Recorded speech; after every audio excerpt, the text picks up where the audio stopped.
churchmates. There's another day at Sabado ngayon. So, same routine. Ang bago lang ngayon, may pupuntahan tayo. Tara!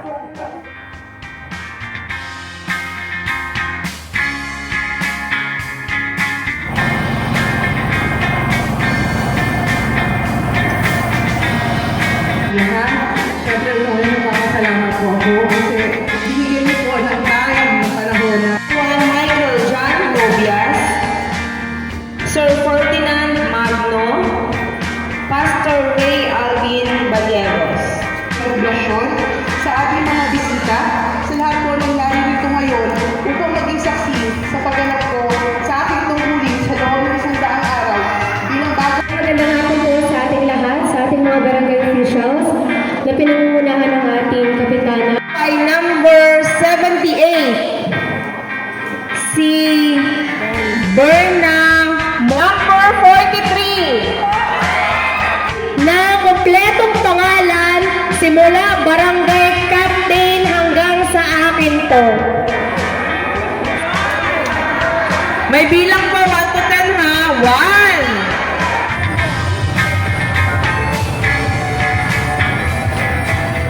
1. Kawin lang natin from Barangay Poblacion General Assembly. Ayan. Medyo marami tayong nakasalimuha, no, mga people of the country, and praise God, no. Maaga tayo nakarating doon, mga 1:30, at pinagpapasalamat ko sa Panginoon na napakaganda ng panahon, maayos ang General Assembly ng barangay. At praise God, napakaganda ng mga projects ng mga natapos at mga paparating pang project ng Barangay Poblacion. Maging sa SK. No? So, ito may snacks tayo from barangay. Actually, may lomi. Pero yung mga guests, mayroong ganito. May pa-lumpia sila. Ayan. So, tinapos natin yung event. May pa-games. Tapos may pa-raffle. No? Sa SK Chairwoman ay meron siyang pa-games. No? Halos lahat nabigyan ng bigas at grocery.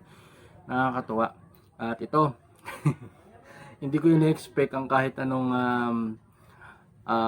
recognition sana, ano, o ano, wala talaga, o appreciation certificate. Hindi ko siya in-expect talaga. Pero nabigyan tayo. Kanina nga habang tinatawag yung mga taga-government agency natin, no? DNR, Coast Guard, BFP, at saka ano pa ito? DA, no? Department of Agriculture. Tinawag din yung pangalan ko. Nagbibideo ako. Yun, no? Talagang napakalaki pa ng poblasyon. Tayo pa lang po siguro ang simbahan talaga dito. At siguro, ako o may ilang pastor sa paligid, di ko alam. But tingin ko parang ako pa lang ang pastor dito na dito mismo nag-i-stay. And it's a blessing. So, let's see. So, congratulations po sa Barangay Poblacion, Barangay Kapitana, sa Barangay Councilors, sa Barangay Workers, maging sa Tanod, maging sa Health Workers, no? Sa lahat na bumubuo, no? Pati sa SK Chairperson natin at sa SK Kagawads, no? Congratulations po. Kaya yun, no?